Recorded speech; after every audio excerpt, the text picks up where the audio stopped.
8절에서 마지막 20절 말씀 교독합니다.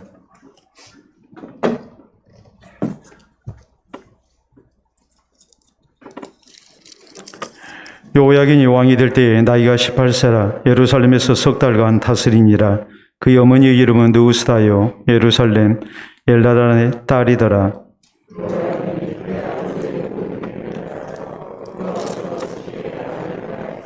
그때에 바벨론 왕 느부갓네살의 신복들이 예루살렘에 올라와서 그 성을 에워싸니라.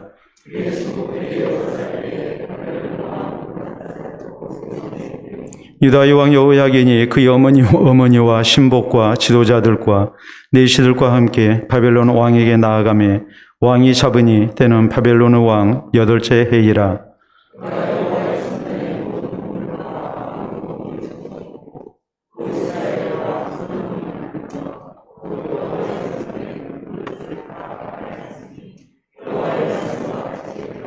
그가 또 예루살렘의 모든 백성과 모든 지도자와 모든 용사 10,000명과 모든 장인과 대장장이를 사로잡아가며 비천한 자 외에는 그 땅에 남은 자가 없었더라.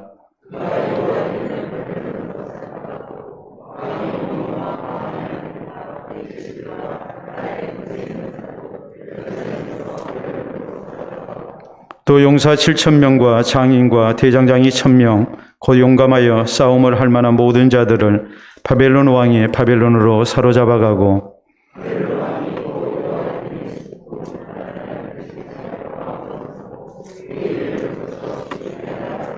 시드기야가 왕이 될 때에 나이가 21세라 예루살렘에서 11년간 다스리니라.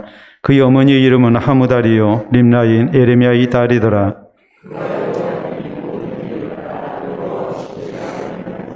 여호와께서 예루살렘과 유다를 진노하심이 그들을 그 앞에서 쫓아내실 때까지 이르렀더라.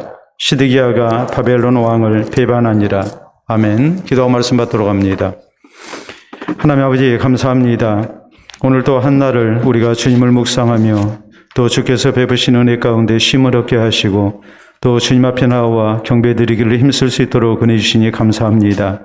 이 시간도 진실된 모습으로 우리가 하나님을 찾으며 또 주의 말씀을 받기를 원합니다.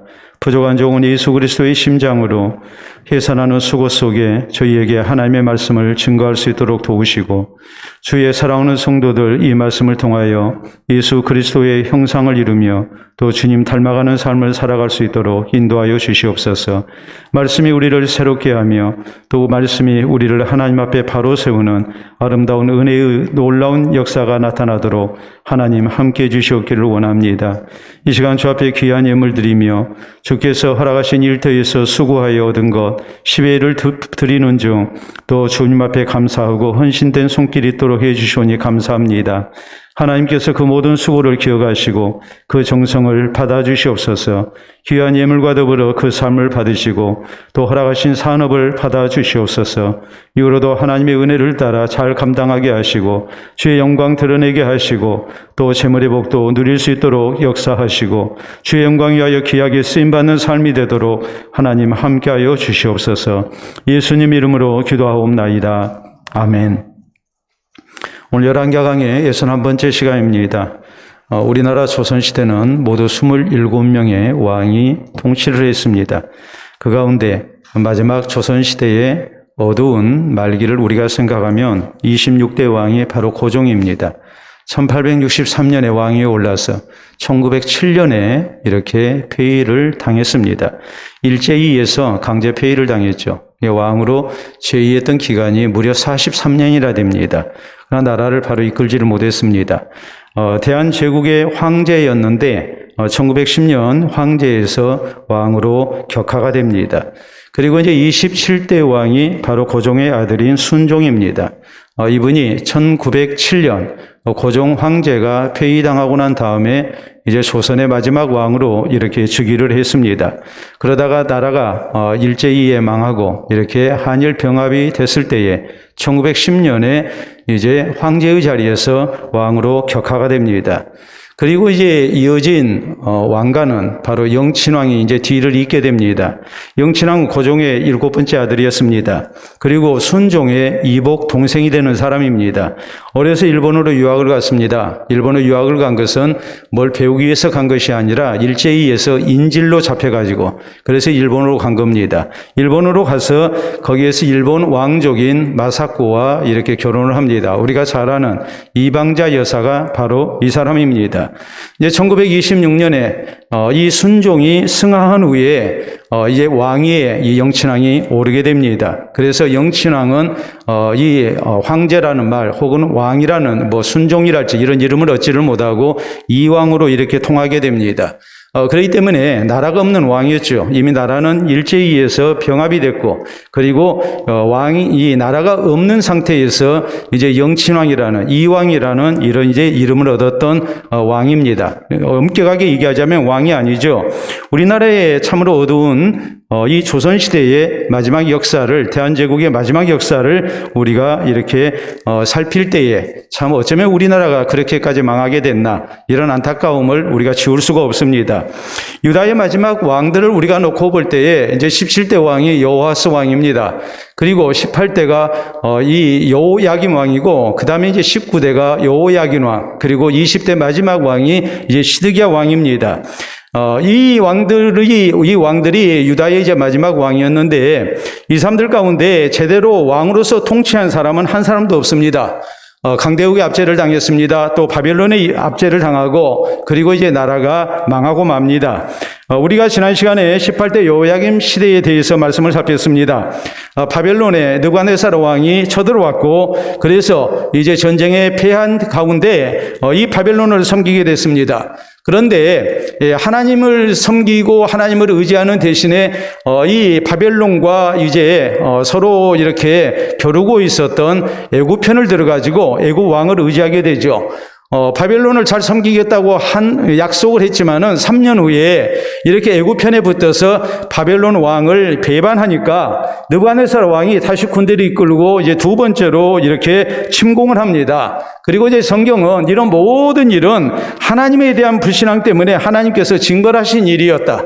그리고 므낫세 왕의 죄악 때문이었다. 므낫세 왕의 죄악이라는 것은 우리가 13대가 히스기야 왕이고 14대가 므낫세 왕이고, 그리고 이제 15대가 아몬 왕, 그리고 16대가 바로 요시야 왕입니다. 그리고 요시야 왕의 아들이 17대 여호아스 왕이거든요. 그리고 이제 18대가 여호야김, 19대가 여호야긴, 그리고 이제 20대가 시드기야인데, 이 므낫세의 죄악이라는 것은 이 오래전에 우상을 숭배하고 하나님을 이렇게 바로 섬기지 못한 이런 쌓아놓은 죄악이 가득했기 때문에 하나님께서 선지자를 통해서 경고하신 대로 이제 여기에 대한 하나님의 무서운 진노와 심판이 나타난 겁니다. 하나님께서 경고하신 지 50년 만에 이제 이런 하나님의 무서운 진노와 심판이 임해서 이 이방 왕인 느부갓네살 왕에 의해서 유다가 어떤 의미로 보자면 이제 초토화된 겁니다. 그래서 오늘 성경 말씀은 이런 이제 여호야김이 죽고 여호야긴이 이제 19대 왕이 오르게 됐다. 그러나 석 달 동안 왕이 있다가 결국 바벨론의 3차 침공이 있게 되고, 그가 18살의 왕위에 오른 왕이었지만 석 달 만에 이렇게 바벨론의 포로로 끌려가게 됐다. 그리고 이제 마지막 왕으로 20대인 시드기야 왕이 이제 21살에 이렇게 왕이 오르게 됐다. 이것이 오늘 성경 말씀의 전체적 내용입니다. 유다 역사의 아주 어두운 부분을 우리에게 지금 증거하고 있는 거예요. 자, 왕이 바뀌었습니다. 왕이 바뀌었지만은 나라는 전혀 새로워지지 아니했습니다. 오히려 더욱 공고한 형편이 됩니다. 멸망을 향해서 나아갑니다. 지옥의 역사가 계속해서 반복이 되고 있는 거예요. 그러다가 결국은 망하고 말았어요.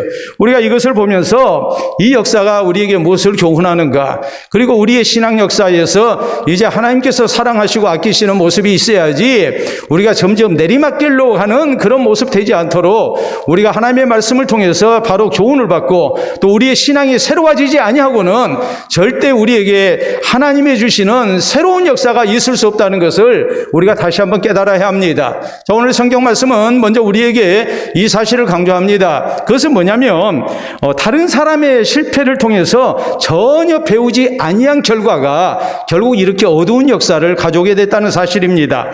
자, 오늘 본문 이제 8절에 보면 여호야긴이 왕이 될 때 나이가 18세라 예루살렘에서 석 달간 다스리니라. 그의 어머니 이름은 누우스다요 예루살렘 엘라단의 딸이더라. 여호야긴이 그의 아버지의 모든 행위를 따라서 여호와께서 보시기에 악을 행하였더라라고 이렇게 성경은 말씀합니다. 이 여호야긴의 아버지, 다시 말하자면 이 여호야김의 이제 아버지의 죄악을 그대로 이 아들이 답습을 한 겁니다. 하나님 섬기지 않죠. 그리고 이제 하나님 앞에 배역하게 행합니다. 또 이렇게 강대국이나 의지하고 하나님 의지하지 않습니다. 우상 숭배합니다. 이런 것들이 이제 누적이 돼서 결국에 자기 아버지처럼 이렇게 치욕스러운 그런 왕이 될 수밖에 없었다. 성경은 이렇게 말씀을 하고 있습니다. 자기 아버지가 하나님 잘못 섬기다가 이렇게 비참한 모습으로 이렇게 망하고 말았습니다. 그러면 그 자식이 그것을 보고 정신을 차려야 되는데 그의 아버지와 똑같이 이렇게 하나님 앞에 패하게 행하고 하나님 앞에 악을 저질렀단 말이에요. 그러니까 하나님께서 이제 그 아버지처럼 그 아들도 이렇게 하나님의 무서운 진노와 심판을 당하게 됐다는 말이에요. 시드기야 왕도 마찬가지였어요. 우리가 오늘 성경 말씀 18절 19절에 보면 시드기야가 왕이 될 때, 그러니까 유다의 마지막 왕입니다. 나이가 21세라 예루살렘에서 11년간 다스리니라. 그의 어머니 이름은 하무다리요 림나인 에레미야의 딸이더라. 그가 여호야김의 모든 행위를 따라 여호와 보시기에 악을 행한지라. 여호와께서 예루살렘과 유다를 진노하심이 그들을 그 앞에서 쫓아내실 때까지 이르렀더라. 시드기야가 바벨론 왕을 배반하니라 라고 이렇게 말씀이 나옵니다. 자, 여호야김을 따라서 이렇게 하나님 앞에 패역하게 행했다. 자, 우리가 17절에 있는 말씀을 보면 시드기야가 바벨론 왕이 또 여호야긴의 숙부 마따니아를 대신하여 왕으로 삼고 그 이름을 고쳐 시드기야라 하였더라라고 이렇게 말씀이 나오는데 시드기야는 여호야긴 왕의 숙부였습니다. 그리고 이 여호야긴 왕의 아버지가 바로 여호야김의 이제 동생이 된단 말이에요. 그렇기 때문에 자기 형인 여호야김을 따라서 이렇게 악행을 저지른 거예요. 시드기야의 이름은 원래 마따니아라고 그랬어요. 마따니아라는 이름의 뜻은 여호와의 선물이라는 말이에요. 그러니까 이름을 얼마나 잘 지었습니까? 그런데 이제 새로운 이름 시드기야를 얻었습니다. 시드기야는 여호와는 의로우시다라는 그런 이름의 뜻을 가지고 있어요. 그런데 문제는 마따니아 때도 그랬고 시드기야 때도 그렇고 조금도 하나님을 경외하는 모습도 없었고 하나님 앞에 순종하는 모습도 없었어요. 계속 악을 저질렀어요. 그러니까 결국 망할 수밖에 없었죠. 자기 아버지가 어떻게 하나님을 잘못 섬기다가 망하게 됐는가, 그것을 생각하고 교훈을 받아야 되는데 그리하지는 못합니다. 또 전 왕이 어떻게 하나님 앞에 이렇게 패하게 행하다가 하나님의 징벌을 이렇게 당하게 됐는가, 이것을 생각하면서 정신을 차려야 되는데 후임자도 정신을 못 차린 거예요. 그래서 결국 이제 유다는 어두운 시대로 계속해서 이제 빠져 들어가고 만 것이에요. 자, 그렇기 때문에 우리가 다른 사람의 실패를 통해서 배운다는 것이 참으로 중요하다는 것을 잊어서는 안 됩니다. 자, 느부갓네살 왕이 하나님 앞에 패역하게 행합니다. 자기가 세상을 이렇게 통일한 왕처럼 아주 교만해했습니다. 하나님께서 경고하셨습니다. 이 모든 것은 하나님께서 느부갓네살을 세우신 결과인데 왜 이렇게 하나님 앞에 교만해하는지, 여기에 대해서 하나님께서는 다니엘을 통해서 분명히 경고하십니다. 말 안 듣죠? 그러다가 결국에 하나님의 징벌로 그는 이렇게 7년 동안 정신병자가 돼서 이제 광야에서 짐승처럼 사는 그런 비참한 처지가 되고 맙니다. 근데 그의 아들 벨사살이 왕위에 오르고 난 다음에 이제 그가 예루살렘 성전에서 가져온 하나님 섬기는 데 쓰는 금그릇, 은그릇 여기에다가 술 따라 마시고 하면서 하나님 앞에 패하게 행합니다. 그래서 이제 하나님의 심판을 당하게 되죠. 자, 여기에 대해서 다니엘이 역시 경고를 합니다. 뭐라고 말합니까? 당신 아버지 느부갓네살 왕이 하나님 앞에 교만해하다가 그렇게 비참한 징벌을 당했는데 당신은 어찌하여 느부갓네살 왕의 아들이 돼가지고 똑같은 잘못을 반복합니까?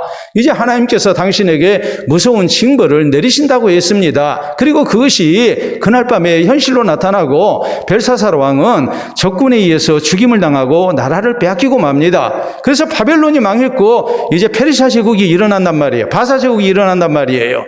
아버지의 잘못을 그대로 답습을 한 거예요. 아버지의 실패를 통해서 배우지를 못한 거예요.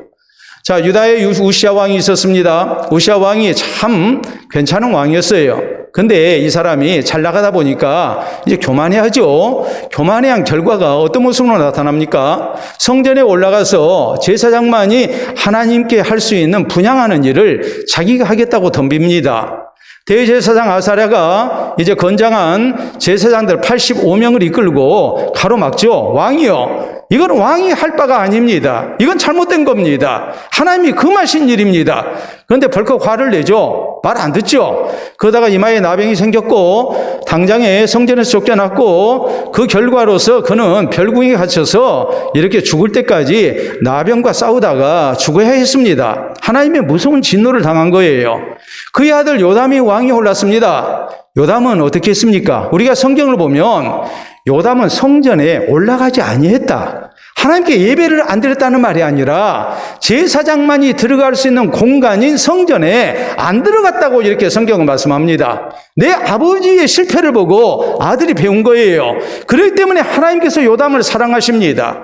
요담은 아버지의 실패를 통해서 배웠고 아버지의 잘못이 자기에게 반복되지 않게 했어요. 그렇기 때문에 하나님께서 사랑하시는 왕이 될 수 있었고 또 요담의 시대에 하나님께서 나라를 부강하게 복을 허락하십니다. 여러분, 우리가 고린도서 10장에 보면 광야 생활하던 이스라엘이 하나님 앞에 패역하게 행하고 하나님의 징벌을 당한 일이 쭉 기록이 됩니다. 그리고서 성경은 고린도전서 10장 11절로 12절에 우리에게 이렇게 말씀합니다.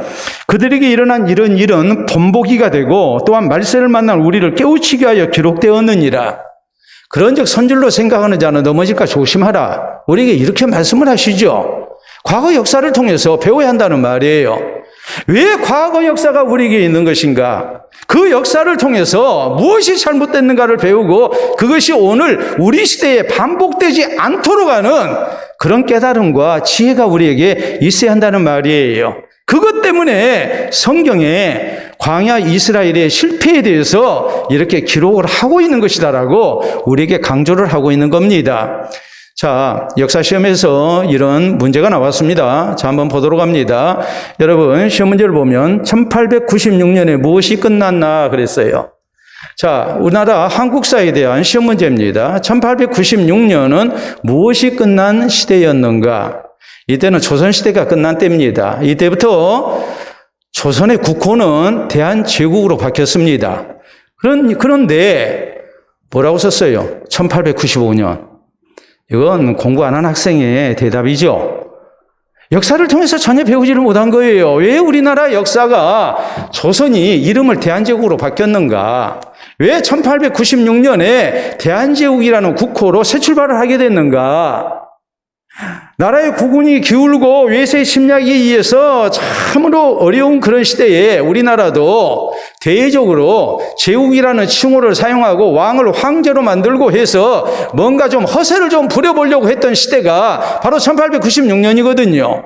1896년으로 해서 이제 조선의 역사가, 조선이라는 국호가 끝나게 된 거예요.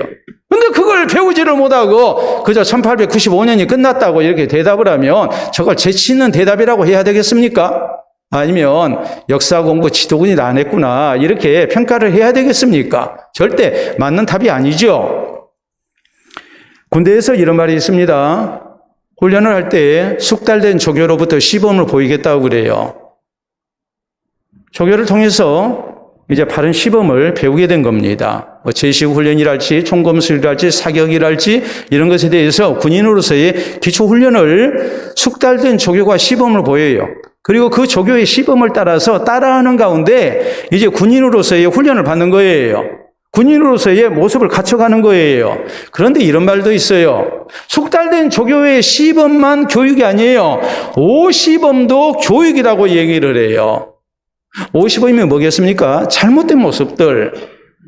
조교가 군대 말로 FM이라 해서 필드 메저라 해서 이제 야정 교범대로 원칙에 맞게끔 이렇게 시범을 보이는 것만은 아닙니다. 그런 시범도 보이지만은 한편으로 50범도 보여요. 잘못된 자세로 이렇게 보여주는 거예요. 그것은 뭔 얘기입니까? 그렇게 하지 말라는 거예요. 잘못된 것을 통해서 배우라는 거예요. 조교가 50범을 보이게 되면 그 모습이 다른 사람의 모습이 아니라 바로 내 모습이거든요. 그래서 그것이 반복되지 않도록 하라는 거예요. 내가 무엇이 잘못됐는지 이것을 살피는 가운데 그것을 고치라는 말이에요. 우리가 흔하게 쓰는 말로 병은 자랑이라고 그럽니다. 병 자랑하는 이유가 뭡니까? 다른 사람의 경험을 통해서 내가 도움받기 위해 병을 자랑하는 것이죠. 꼭 건강을 얻은 사람만이 우리에게 도움이 되는 게 아니에요. 병으로 고생한 사람도 우리에게 도움이 되는 거예요. 다른 사람의 실패가 나에게 유익이 되도록 우리가 배우는 자세가 필요하다 이 말이에요. 그런데 유다의 마지막 왕들은 전임자의 실패를, 아버지의 실패를 통해서 전혀 배우지를 못합니다. 그리고 그것을 계속 반복했습니다. 그러니까 결국 하나님의 징벌을 피할 수가 없었고 나라는 점점 내리막길로 가게 됐고 결국 망하고 만 거예요. 오늘 우리에게 이런 일이 있지 않도록 해야 해요. 다른 사람의 실패를 통해서 우리가 배워야 합니다. 또 나에게서 이런 일들이 반복되지 않도록 우리가 힘써야 합니다. 그래서 바른 신앙생활을 힘쓰는 가운데 하나님께서 사랑하시고 또 하나님께서 함께해 주시는 아름다운 은총을 누리는 우리 모두가 될 수 있기를 바랍니다. 다음으로 오늘 성경 말씀은 왜 이렇게 유다가 내리막길을 걷게 됐는가? 그것은 환난 때에 더 하나님을 찾아야 되는데 하나님을 찾지 아니하고 애굽을 더 강하게 의지를 했어요. 이미 애굽은 무너지고 있는 나라였어요. 신흥제국인 바벨론이 일어나가지고 바벨론이 점점 강성해집니다. 애굽은 점점 약해집니다. 그런데 계속해서 유다는 애굽을 의지한 겁니다. 그러다가 망했어요. 애굽을 의지해서 한번 실패를 했다면 이번에는 애굽을 의지하지 말고 강대국 의지하지 말고 누구를 의지해야 합니까? 하나님 의지해야 하거든요. 그런데 그렇게 하지 아니했어요. 계속해서 애굽만 의지하는 거예요. 그러다가 망한 거예요. 자, 오늘 성경 말씀 10절 이하에 있는 말씀 봅니다.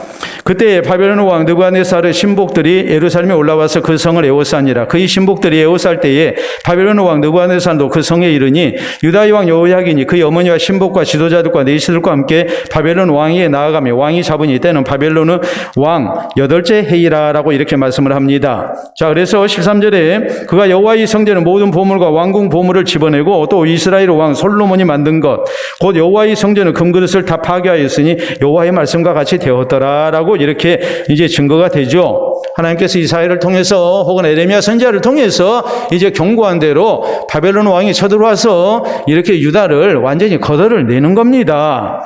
그런데 우리가 여기 보면 지금 여호야긴 왕이 19대인 여호야긴 왕이 애굽을 의지하다가 지금 바벨론 왕에게 지금 크게 혼나고 있는 거거든요. 근데 여호야긴 왕이 이제 석 달 후에 바벨론 왕에게 포로로 끌려가고 그리고 난 다음에 20대인 시드기야 왕이 올랐습니다. 이름이 마따디아였는데 이 이름을 이제 이 마따디아라는 이름을 시드기야로 이제 바꿨죠. 그래서 이제 왕이 올랐어요. 계속해서 바벨론의 눈치를 볼 수밖에 없는 입장이에요. 그런데 시드기야가 어떻게 했느냐? 시드기야도 역시 또 애굽 편을 드는 거예요. 그래서 18절 이하에 보면은 시드기야가 왕이 될 때 나이가 21세라 예루살렘에서 11년간 다스리니라. 그의 어머니 이름은 하무다리요 림나인 에레미야의 딸이더라. 그가 여호야김의 모든 행위를 따라 여호와 보시기에 악을 행한지라. 여호와께서 예루살렘과 유다를 진노하심이 그들을 그 앞에서 쫓아내실 때까지 이르렀더라. 시드기야가 바벨론 왕을 배반하니라. 이것이 문제였어요. 여러분, 전임자가 여호야긴 왕이 하나님 의지하는 대신에 강대국인 애굽을 의지하다가 망했습니다. 그래서 혼났습니다. 왕이 오른 지 석 달 만에 이렇게 포로로 끌려갔습니다. 그리고 이제 자기가 왕이 됐습니다. 그러면 전임자가 왜 그렇게 비참한 그런 마지막이 됐는가? 왜 그런 모습이 됐는가? 이것을 살피는 가운데 전임자의 실패를 통해서 배워야 하거든요. 당연히 하나님 의지해야 해요. 강대국 의지하면 안 돼요. 그런데 뭐 했느냐? 시드기야가 왕이 오르고 난 다음에 똑같이 바벨론을 배반한 거예요. 그리고 애굽을 의지한 거예요. 공부할 때 하나님을 찾아야 할 하나님의 백성들이 하나님을 찾는 대신에 이렇게 강대국이나 의지하고 하다가 결국은 이렇게 망하는 길로 가게 된 것입니다. 여러분, 환난 때에 우리가 누구를 의지해야 할 것인가? 환난의 때라면 당연히 하나님을 성도는 찾아야죠. 하나님 찾을 때 우리에게 사는 길이 열리는 거예요. 자, 유다 역사에서 그렇죠. 아사 왕이 북이스라엘군이 쳐들어오니까 남유다에서 이거 큰일 났다 싶어가지고 아람에게 뇌물을 줘서 아람으로 하여금 북이스라엘을 위에서 공격하도록 합니다. 그러니까 북이스라엘의 바하사 왕이 군대를 철군을 했어요. 그래서 남유다가 구원을 얻습니다. 강대국의 힘을 의지해서 이렇게 도움을 얻은 거예요. 그래서 북이스라엘과 남유다의 전쟁에서 남유다가 큰 화를 피할 수 있었어요. 이건 하나님 앞에 합당한 모습이 아니었죠. 그래서 하나님께서 선지자를 시켜서 아사 왕을 책망하십니다. 우리가 역대하 16장 9절에 있는 말씀을 보면은 선지자는 이렇게 말합니다. 여호와께서는 온 땅을 두루 감찰하사 전심으로 자기를 찾는 자를 찾아 능력을 베푸시나니 이런 왕이 망령되이 행하셨습니다. 이제 전쟁이 끊이지 아니할 것입니다. 그래서 아사 왕 죽을 때까지 계속해서 전쟁이 있었어요. 전쟁을 피하기 위해서 하나님을 의지하는 대신에 강대국을 의지하니까 오히려 하나님의 징벌이 나타나요. 반면에 아사 왕의 아들 여호사밧은 막강한 군사력을 가지고 있었지만은 우리가 역대하 20장에 보면 모압과 암몬과 마온 족속들이 이렇게 연합해서 쳐들어오니까 백성들 성전에 모이게 하고 금식을 선포하고 그리고 하나님을 찾아서 기도하죠. 여호와여, 이 많은 무리를 우리가 물리칠 능력이 없고 어떻게 할 방법도 우리는 없습니다. 모릅니다.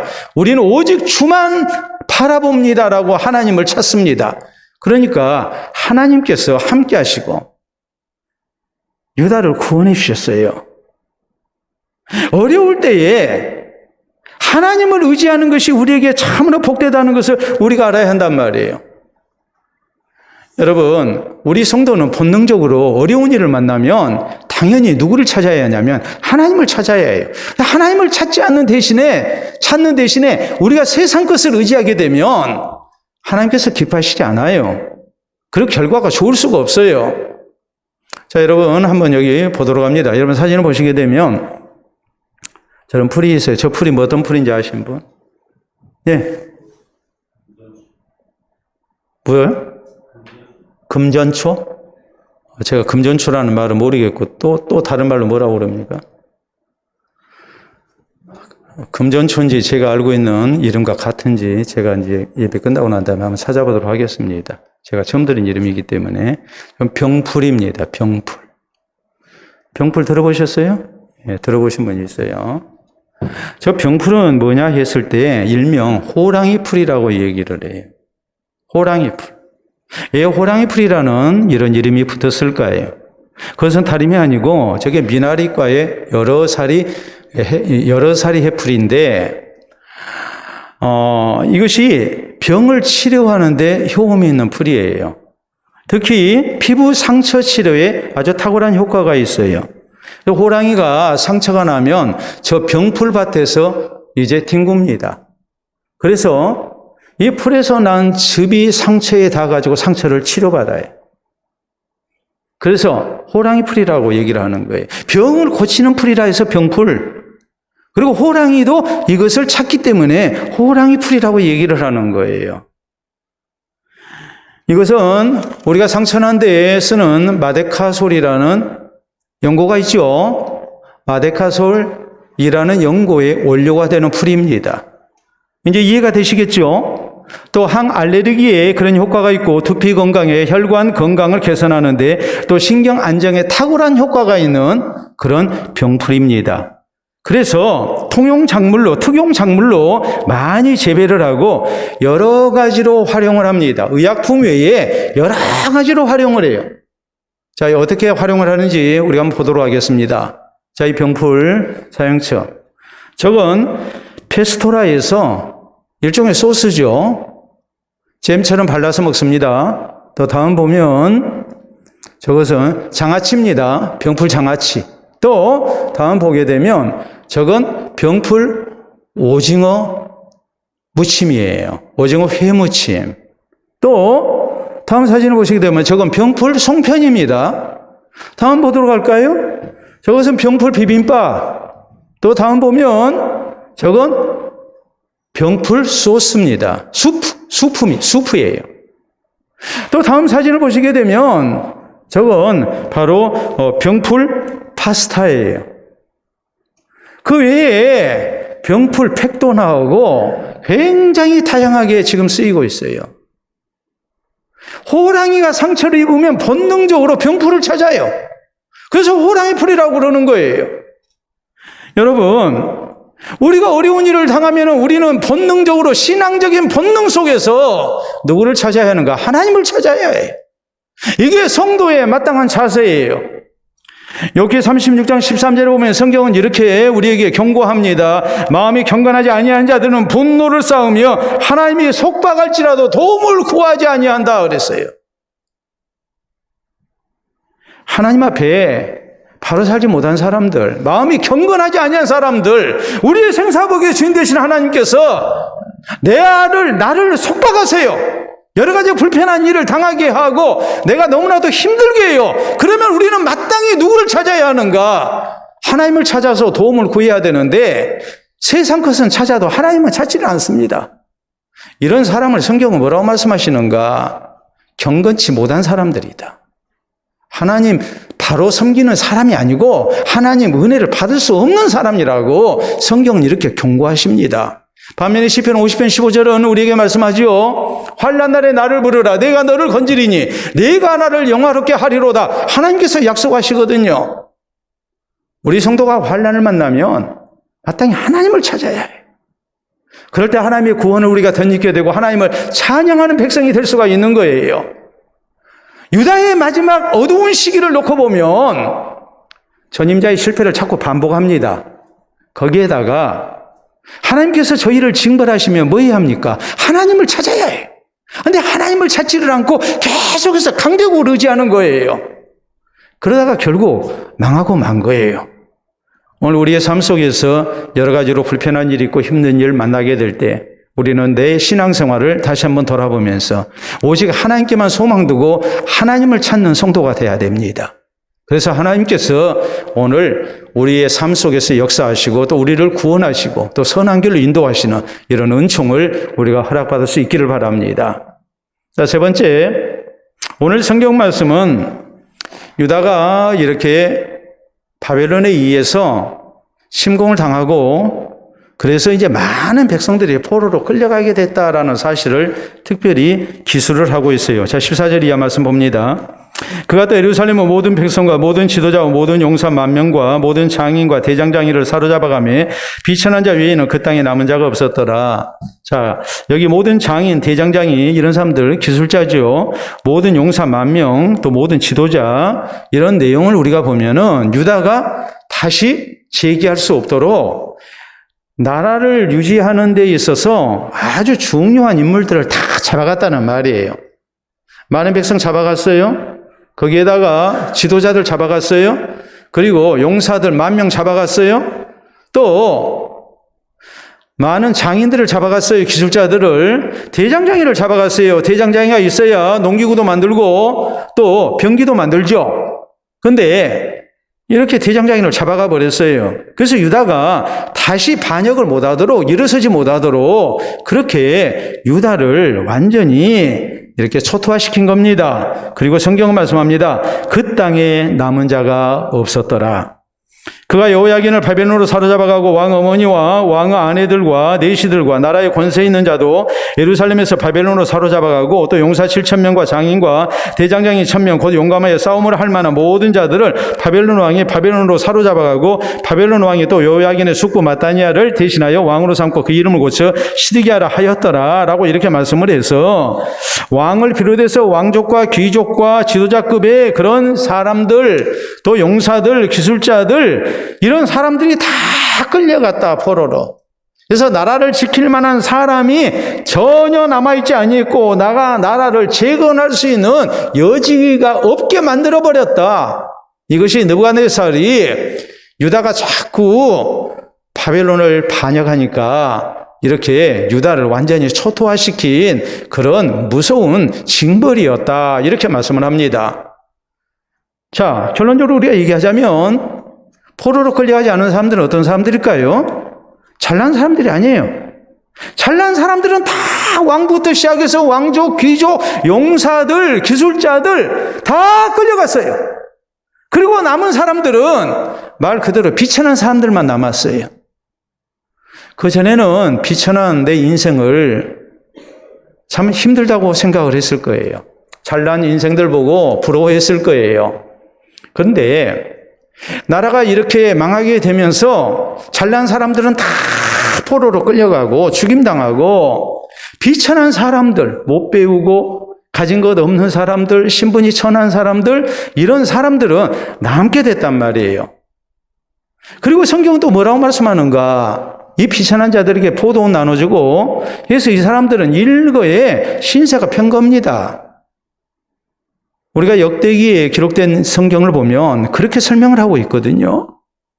여러분, 우리가 이것을 보면 내가 남들보다 못한 불행이 또 비천한 신분이 어떤 경우 오히려 하나님의 복으로 나타날 수도 있다는 것을 우리는 믿어야 해요. 잘난 것이 꼭 행복은 아니에요. 남들보다 잘된 것이 그것이 항상 좋은 것만은 아니에요. 우리 성도는 그것을 믿어야 해요. 여러분 그렇잖아요?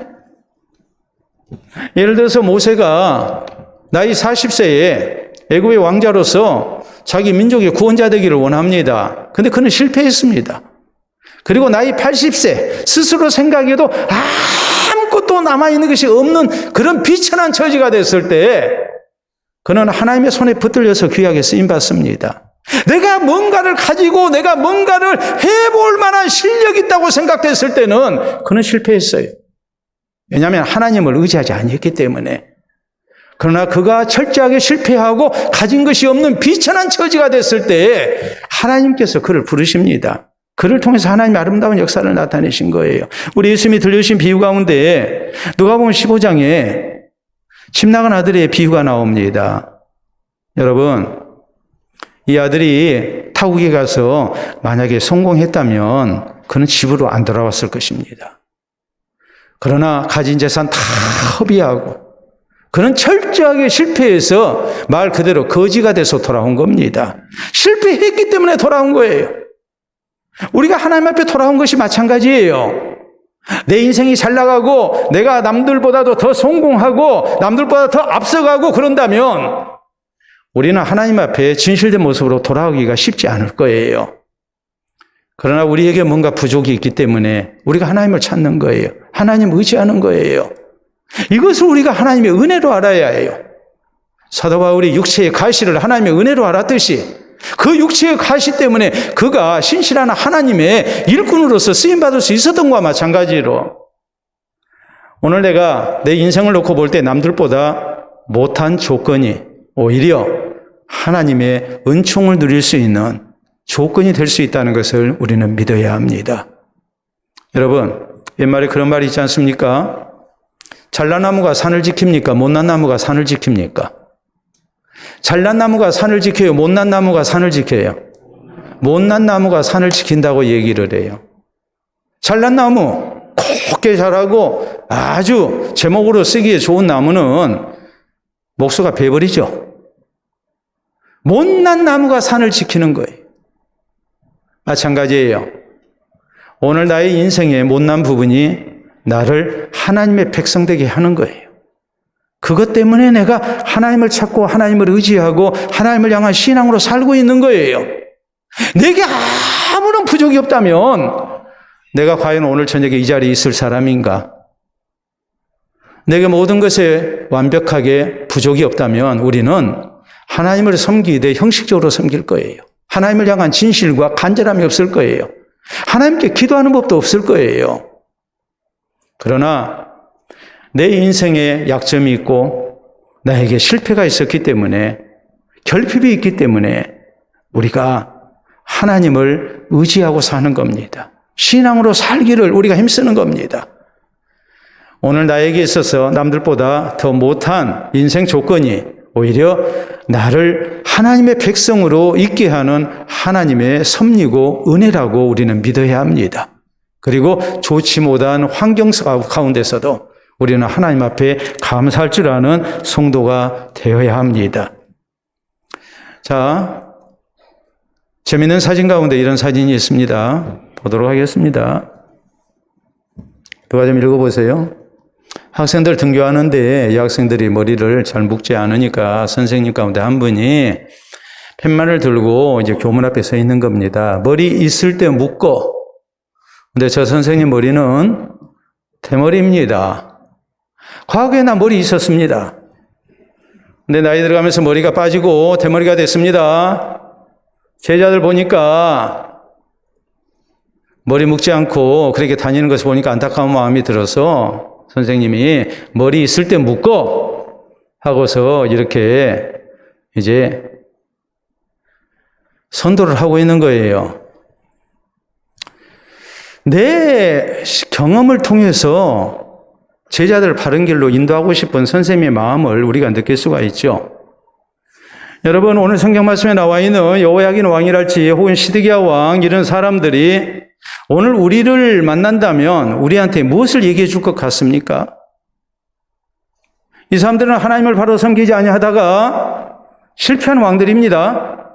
이 실패하는 왕들이 시공을 초월해서 오늘 우리 앞에 있다면 우리에게 뭐라고 얘기를 하겠습니까? 내가 하나님 떠나서 하나님 앞에 악한 일을 저지르면서 내가 강대국이나 의지하고 그렇게 살다 보니까 내 인생이 이렇게 돼버렸고 내 나라가 이렇게 됐다 하면서 우리한테 뭐라고 얘기를 할 것 같습니까? 우리한테 어떤 역사의 교훈을 줄 것 같습니까? 아마도 피를 토하는 심정으로 우리에게 분명히 얘기할 겁니다. 다른 사람의 실패를 통해서 배워야 한다. 힘든 일 만나면 하나님 찾아야 한다. 세상 것 의지하고 살아서는 안 된다. 어떤 경우 우리가 약점을 가진 것도 오늘 나에게 있는 고난도 이런 것을 통해서 우리로 하여금 하나님을 가까이 하게 하는 하나님의 방법이고 하나님의 은혜더라라고 얘기를 할 거예요. 근데 우리는 그것을 몰랐다. 약할 때 하나님을 찾고 하나님을 의지해야 되는데 강대웅이라 찾고 하나님 앞에 패역하게 행했습니다. 그러다가 하나님 앞에 된통 매를 맞은 겁니다. 그리고 역사 가운데 오늘 우리에게 하나님의 말씀으로 교훈하고 있는 겁니다. 오늘 주신 말씀 생각하면서 우리는 다른 사람의 실패를 통해서 또 나의 실패를 통해서 우리가 교훈을 받아야 합니다. 그리고 이런 일들이 나에게 반복되지 않도록 해야 합니다. 우리가 어려운 일을 만났다면 우리는 마땅히 하나님이 나를 부르고 계신다고 믿고 하나님 가까이 해야 합니다. 하나님을 찾아야 합니다. 나의 실패, 나의 약점조차도 나로 하여금 신앙으로 살게 하시는 하나님의 방법이고 은혜라고 우리는 믿어야 합니다. 그리고 진실된 모습으로 우리가 하나님을 바라고 하나님을 섬기고 하나님 의지하는 가운데 하나님께서 우리의 삶을 복되게 하시고 또 우리가 나중된 우리의 자식들에게 또 나중된 믿음의 성도들에게 신앙생활의 아름다움을 증거하는 덕스러운 모습으로 쓰임받는 본이 되는 모습으로 쓰임받는 우리 모두가 될 수 있기를 바랍니다. 우리 함께 기도합니다.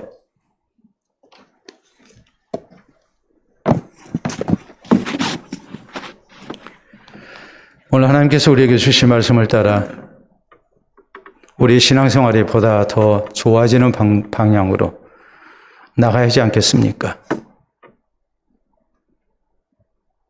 역사의 교훈을 따라서 우리가 보다 더 진실되고 간절한 모습으로 하나님을 찾고 하나님을 의지하고 또 하나님께서 내게 베푸신 모든 환경 속에서 더욱더 하나님을 소중히 여기며 신앙으로 살 것을 다짐하는 성도 될 것을 우리가 기도해야 합니다.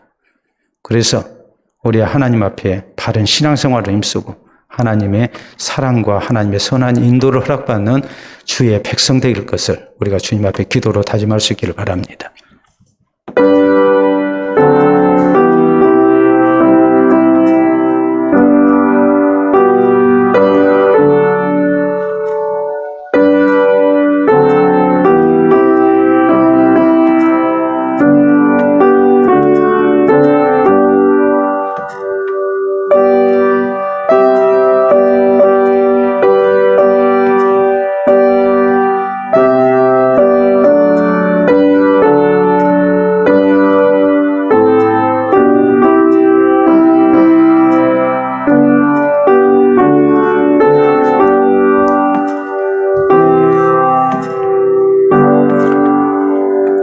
상한 갈대를 꺾지 아니하시고 꺼져가는 심지를 끄지 아니하시기를 심판하여 이기실 때까지 하시겠다 약속하신 아버지, 주의 은혜를 진심으로 감사합니다. 주의 사랑하는 성도들로 많은 시행착오와 잘못 속에서도 다시 한번 하나님을 바라게 하시고 하나님 의지하게 하시고 또 신앙으로 새롭게 출발할 수 있는 은혜 주심을 진심으로 감사를 드립니다. 오늘도 주신 말씀을 통하여 이제 성경 역사에 나타난 잘못된 왕들을 통해 우리 자신의 모습을 보게 하시고 우리가 어떤 선택과 어떤 결정을 해야 하는지 깨우쳐주시니 참으로 감사합니다. 이제는 힘들고 어려운 중에도 오직 감사하며 하나님을 찾게 하시고 하나님을 의지하며 하나님 앞에 합당한 모습으로 살기를 힘쓰는 우리 되게 하여 주시옵소서. 이 길 가운데 하나님 동행해 주시고 또 하나님께서 붙드시는 은혜가 있게 하시고 하나님의 도움과 구원을 체험하는 가운데 좋으신 주님을 자랑하며 사는 우리 모든 성도들 되게 해 주시옵소서. 신앙으로 사는 우리의 모습이 사랑하는 자손들에게 본이 되게 하시고 또한 많은 이들에게 하나님의 영광을 나타내는 모습이 되기를 원합니다. 그래서 하나님의 선한 도구로 쓰임받는 주의 자녀들이 되게 하시고 또 이 모습을 통해서 하나님께서 더욱 영광을 받으시며 또 하나님의 은총으로 덧입혀 주시는 아름다운 삶이 우리 가운데 전개되게 해주시옵기를 원합니다. 오늘도 주를 바라는 백성들마다 또 살아계신 하나님의 은혜를 의지하고 신앙으로 새 출발을 다짐하는 성도들마다 하나님께서 이후로도 같이 해주실 줄을 믿습니다. 감사하며 예수님 이름으로 기도하옵나이다. 아멘. 주신 말씀 생각하며 우리 379장 찬송 후에 축도로 예배 마칩니다.